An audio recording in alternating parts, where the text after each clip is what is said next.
Welcome back to Common Sense Bodybuilding. Today we're diving into the steroid subreddit. We're going to talk about the strangest side effects that they've experienced. I'm going to talk to you a little bit about why it's important, what's caused it, but most of all, we're going to have a bit of fun. A lot of people go into the enhanced bodybuilding journey blind, and I've got a feeling that today we're going to find out what happens when you do. Here we are on r/steroids. We're on the compounds threads, and once a month they basically go into a different compound, different anabolic, talk about experiences, what it does, what it doesn't do, what to expect, and some horror stories. And today it's one dedicated to the weirdest side effects. And this was posted 4 months ago, so I'm sure there's more to come.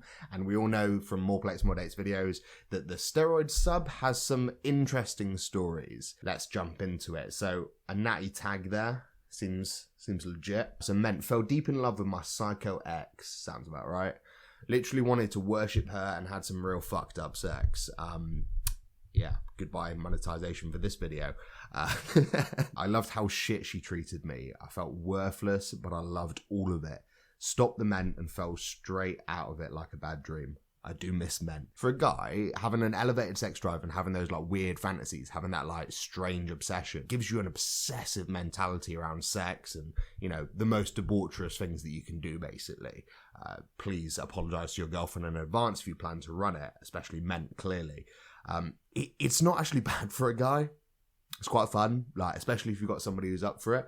You know, you can adventure into new territory. It definitely makes you a bit more determined. So we got a comment, wild, I'll have to try it when my ex gets out of jail. Mate, I think you'll have to keep up with the fucking that she's been doing in jail. Or he, you never know. Several things here, but I want to ask is what kind of fucked up sex was had? Worship, I have scars on my ass still. Rough pegging, fucking hell. Am I going to be able to put this into a video? Pegging, BDSM, etc., etc. When you start off with rough pegging and then you say etc., etc., like elaborate on the etc., please. Meant turn you gay. This is a weird thing, right? And this hasn't been experienced by me, I promise.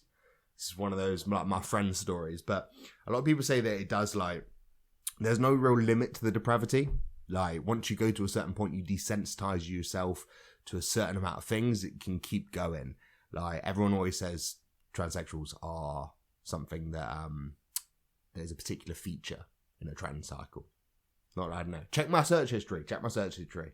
I'm clean, kind of. I don't think pegging is gay. Sure, it's a bit submissive, but it's not gay if it's coming from a girl. Yeah, I mean, it's only gay if you're gay, right? Ian, I know you're watching this video. I know it's the kind of shit you're into. Comment below. Okay, so here's a comment that's particularly relevant. If you're considering like trying something like tren, you have to figure out like who you are. Be honest with yourself as who you are as a person, because that's just going to be amplified. So here's somebody saying, if you're a regular dude, you just fuck a lot and your wife's happy or, you know, taps out depending on the libido. You know, yeah, that happens a lot. They're like, nah, not tonight. Leave me alone. If you're fucked up, you're hitting up every thought you've met and act like a dog on all the apps behind the healthy girl's back. It's just sort of monkey brain exerting. And that's true. Like a lot of the time with these kind of things, these instincts for men anyway, they're already amplified. Like for a woman, sex drive is what it is. Like, but for a man, that's our prerogative, is just to spread our seed.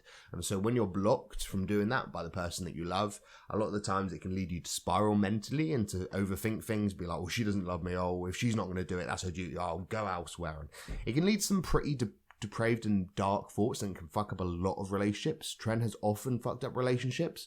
You know, I'm very lucky that my girlfriend's very understanding. Not that I've ever dealt with anything like this. But still, like, you need to have a healthy relationship with boundaries, and you need to be together a while if you're going to then, like, suddenly introduce Tren to it, right? At least without warning her or having a fucking open relationship or something. Here we go. Masteron. So that's interesting. Mast, you don't often get really bad side effects, in my opinion, or from anecdotal experience, except for joint issues. No highs or lows in mood, just flat, blah all the time. I can't run it and manage work and kids and stuff. So to me, that sounds a lot like an estrogen issue. When it comes to mood, when it comes to energy levels, when you're like, when you're flat, when you're just dead inside, when your emotions are suffering, when your energy levels are suffering, to me that suggests estrogen, whether it's high or low. And to me, if they're running mast, it's probably going to be low. You want to reach a healthy balance of estrogen to testosterone in order to basically give yourself semi-normal ratios. That's going to control a lot of this. It'll stop a lot of sides like acne, libido issues, which is a common thread here, clearly. But most of all, mood and energy. Like, I know that, say, for example, when you're on a bulk, that kind of thing can be affected anyway, or on a prep, of course, diet can affect it. But when it comes to anabolics affecting it, it's only really ever because of estrogen issues in my experience. Now, there might be other problems, there might be other rare scenarios, but that is the common go-to. So if that's the case, then you want to adjust the ratio of your testosterone to masteron, or primobolan, whatever that DHT derivative is there that's causing the low estrogen side effects. So yeah, around a week into 400 milligrams of mast prop. So props are about a week in, so that's when it's going to start to saturate. Just felt depressed. It had a nice initial horny pop like VAR. Probably their estrogen level got into a nice range and then it suddenly crashed down because the full 400 mgs just saturated. Switching to Primo, as they suggest later on, isn't going to fix it. What you need to do is fix the ratio, fix your dosing. And this is why stack design is really important, to make sure that you understand how much aromatization occurs with you in particular, because it is individual. For example, I'm a fairly moderate aromatizer. I'm pretty much where you'd expect. But some people are like, I could never run a gram of Primo. I need to run like 2 grams of test to compensate. So, you've got to be aware of these things, and it can be a limiting factor in your stack design. Okay, so here's another one. I'm a 4.0 student. Is that good? My American friends, tell me if a 4.0 GDA? Is that what it's called, GDA? Tell me if that's good, 4.0. I don't know. A world-class university. Fucking hell. What does Trend do? Make you brag a lot. Trend specifically makes me mentally incapable. Right. I've ran it for like a year, and every time I come off, I feel 100 times more mentally capable. I feel like it drastically decreases my ability to retain information. So I think what's probably happening here, so I'm going to give a best guess after every first comment, then we'll read down, is probably the more instinctual side of the brain. This isn't scientific. Jesus Christ, this is common sense bodybuilding, right? Taking some pseudoscience and some experience into account. What's probably happening here, most likely, is that the more animalistic side, the more instinctual side's coming out because of the fact that your hormone levels are just so peaked, and tren already is fairly neurotoxic as well. So there's the neurotoxicity of tren to consider, and of all 19 laws to consider, and this is a serious side effect, which is why it's important to use it in moderation if you ever do at all, and you should only ever do it if you are looking to reach a competitive goal. But also, because of the fact that your hormones are elevated so much and in such flux, it's fully understandable that you're going to be distracted. I almost feel like I have ADHD sometimes on cycle. If it's just test and Primo, I can coast forever, but add a little bit of tren in there and, my mind goes elsewhere. I can start getting distracted.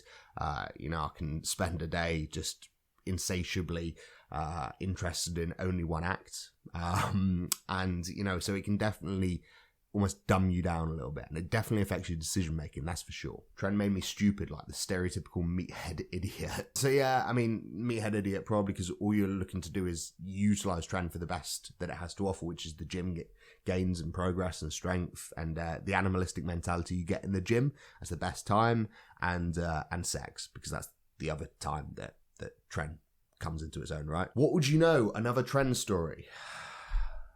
I was actually considering whether to go back to MPP. I think this thread might cement it. When I'm on Tren, dogs are obsessed with me and constantly try and smell my gooch. Stop putting peanut butter on it then, mate. Stop that and they'll stop going near it. So, personally, dogs do that anyway. It's really fucking annoying. It's quite strange. It's probably because it's got a smell. If that's the case, fucking go shower. It's what I do. I take it as personal offence. Male or female dogs, mostly female, but there are a couple that I'm not sure what gender they were. It's a bit rude if you pick them up and check in the middle of a fucking family party. 2 times I went out to a party and they had a female dog I'd never met before, and he'd not leave me alone out of all the people there. Parents got a female puppy, and you can imagine how fun it was when I went to visit and it would dive at my dick while I was sitting on the couch. I'm no expert, but I would guess they smelled higher estrogen levels, We just smell different and interesting. Yeah, I mean, like, dogs can pick up on this kind of shit, right? You know, there's a reason why they are the animals that do like, you know, epilepsy, service dogs and all that kind of stuff. They can smell hormones. They can smell chemicals in your blood. That they are so astute, and there's so many things that we don't know about what they can do. And so why wouldn't they be able to smell hormone spikes or imbalances? That makes perfect sense to me, that they can smell it. They can smell some kind of massive hormones on you, and especially if it's loads of test or like tren or whatever, and that's probably going to do some weird shit that emits pheromones. I don't know what it is, but it's going to do something. Your girl has a...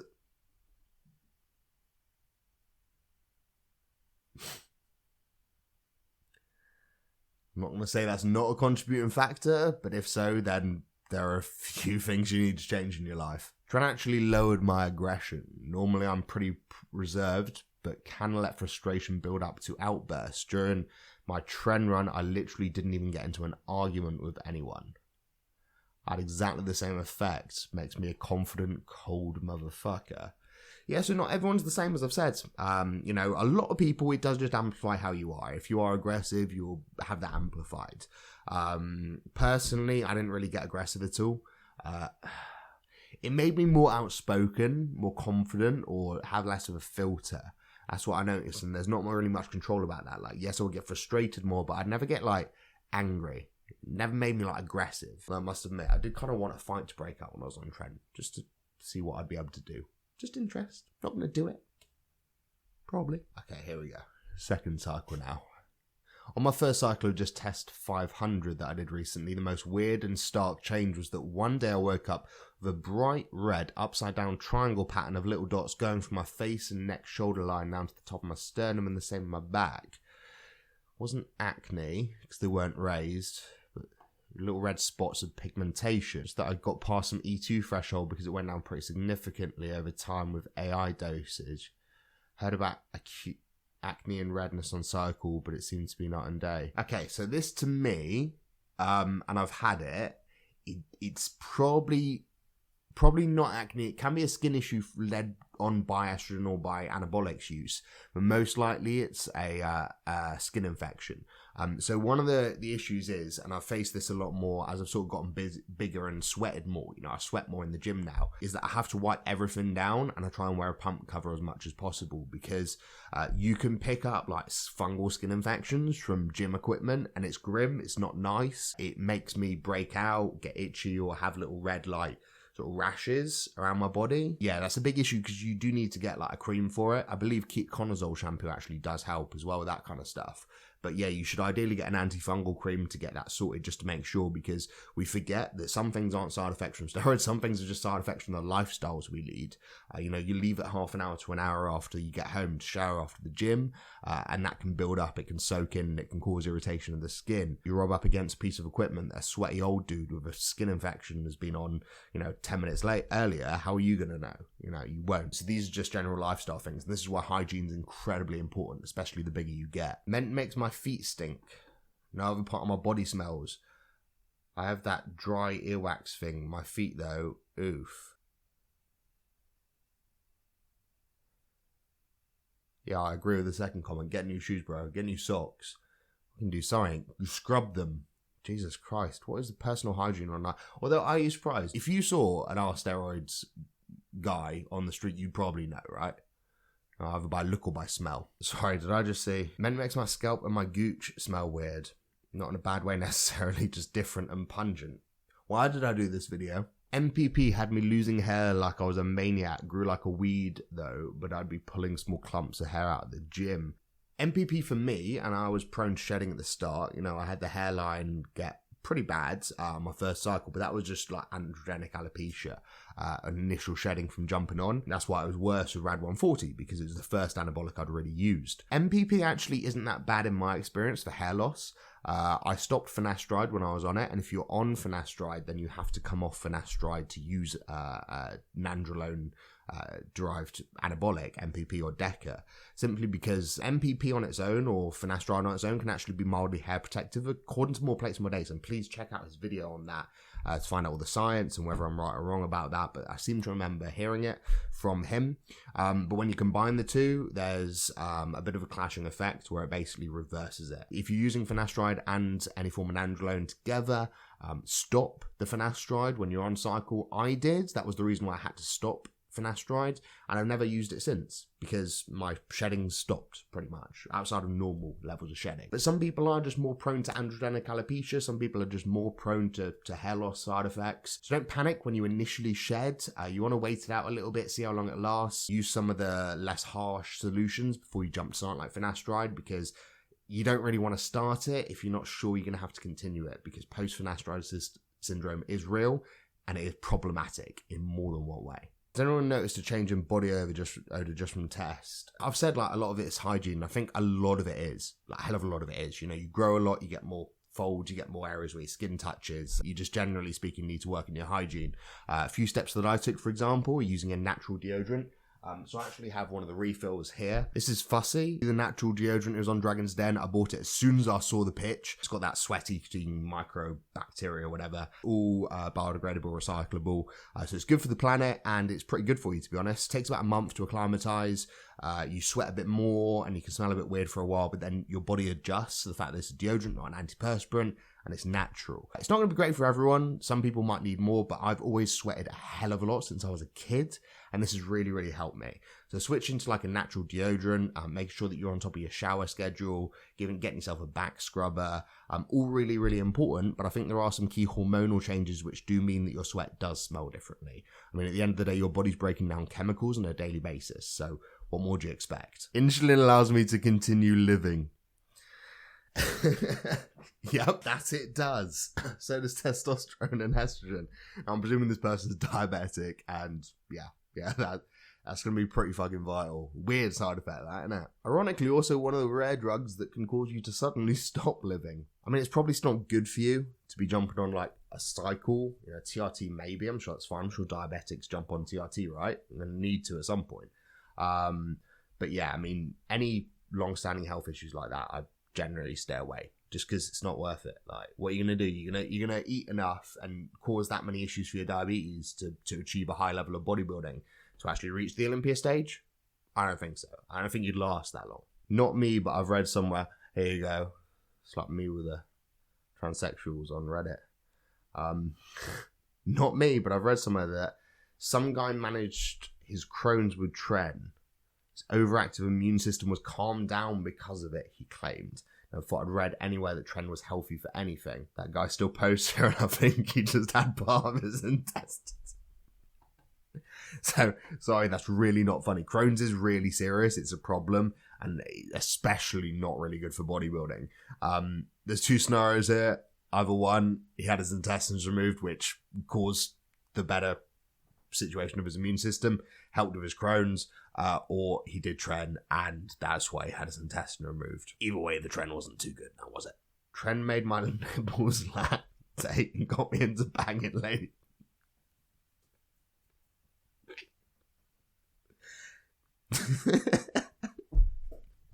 Made you one by the sounds of it. There we go.